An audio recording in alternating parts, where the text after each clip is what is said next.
Hello viewers, আজকে আমরা দেখব এক আজব খেলা। এই খেলা আমরা আগে পরে খুব কম খেলেছি। আমরা চলে যাব সেই শিশুকালে। আপনারা আমাদের এই খেলাটা সঙ্গে থাকুন।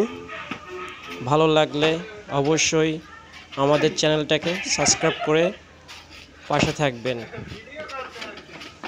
দেখুন আমাদের ছোট ছোট বাচ্চারা কত সুন্দর খেলা করতেছে। এরকম খেলা আমরা সচরাচর খুবই কম দেখে থাকি। আহা, কি সুন্দর মজা করে খেলতেছে। দেখুন কতই না আনন্দ। আমরা ছোটবেলার সেই আনন্দগুলো খুবই মিস করি। অনেক দিন পরে আমাদের কেমন জানি মনে হলো যে একটু বিনোদন করার প্রয়োজন। তাই আমরা সবাই মিলে একটু বিনোদন করার চেষ্টা করতেছি। দেখুন কত সুন্দর মজা করতেছে, এনজয় করতেছে। আপনার সঙ্গে থাকুন, আমাদের আরও সুন্দর সুন্দর মজার ভিডিও দেখতে পারবেন। ধন্যবাদ সবাইকে।